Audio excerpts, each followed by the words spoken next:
Assalamualaikum warahmatullahi wabarakatuh. Perkenalkan, nama saya Andika Mahendra.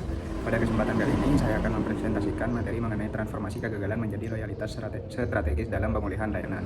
Dalam dunia bisnis jasa, kegagalan layanan merupakan sesuatu yang hampir tidak dapat dihindari. Namun, yang membedakan perusahaan unggul dengan perusahaan biasa adalah bagaimana mereka merespon kegagalan tersebut.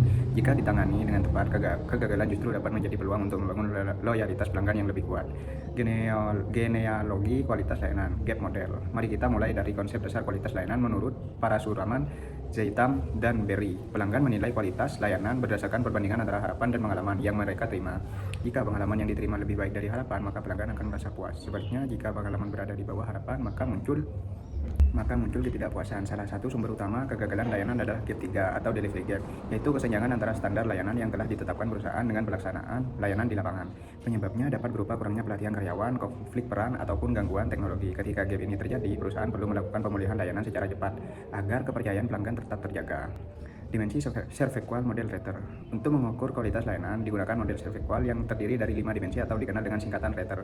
Pertama, reliability, yaitu kemampuan memberikan layanan secara akurat dan konsisten. Kedua, assurance, yaitu kemampuan menumbuhkan rasa percaya melalui pengetahuan dan kesopanan karyawan. Ketiga, tangibles, yaitu penampilan fisik, fasilitas, dan peralatan. Keempat, empati, yaitu perhatian dan pemahaman terhadap kebutuhan pelanggan. Kelima, responsiveness, yaitu kesediaan membantu pelanggan dengan cepat dan tepat. Menariknya, ketika terjadi kegagalan layanan, pelanggan lebih memperhatikan aspek responsif, asuran, dan empati dibandingkan reliability. Artinya, pelanggan cenderung memaafkan kesalahan apabila perusahaan menunjukkan kepedulian, empati, dan tindakan cepat dalam menyelesaikan masalah.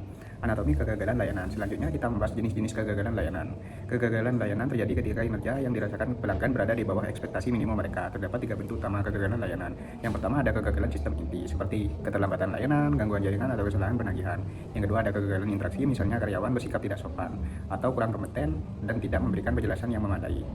Yang ketiga, ada kegagalan respon, yaitu ketidakmampuan perusahaan dalam menyesuaikan layanan terhadap kebutuhan pelanggan atau lambat dalam menangani keluhan. Ketiga jenis kegagalan ini dapat menimbulkan kerugian finansial, yaitu kehilangan waktu hingga tekanan psikologis bagi pelanggan. Oleh karena itu, pemulihan layanan menjadi sangat penting. Teori keadilan dalam pemulihan layanan.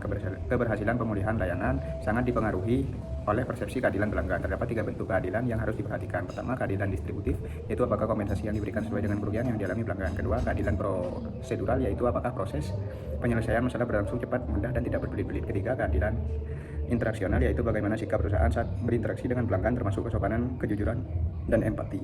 Di Indonesia, khususnya dalam budaya Jawa, konsep ini sangat dekat dengan nilai diuwengke atau diperlakukan sebagai manusia yang dihargai. Oleh karena itu, seringkali pelanggan lebih menghargai perlakuan yang baik dibandingkan kompensasi materi yang besar.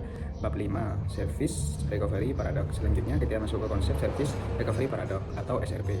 SRP adalah kondisi ketika pelanggan yang mengalami kegagalan layanan justru menjadi lebih puas setelah perusahaan melakukan pemulihan yang sangat baik dibandingkan jika kegagalan itu tidak pernah terjadi. Namun kondisi ini tidak selalu terjadi. SRP biasanya muncul jika kegagalannya ringan, baru pertama kali terjadi, dan pelanggan menganggap penyebabnya berada di luar kendali perusahaan. Sebaliknya, SRP akan gagal jika kegagalan bersifat serius, berulang kali terjadi, atau dianggap sebagai masalah permanen dalam sistem perusahaan. Karena itu, perusahaan tidak boleh sengaja membiarkan kegagalan terjadi dengan harapan dapat membiarkan kegagalan itu tidak terjadi.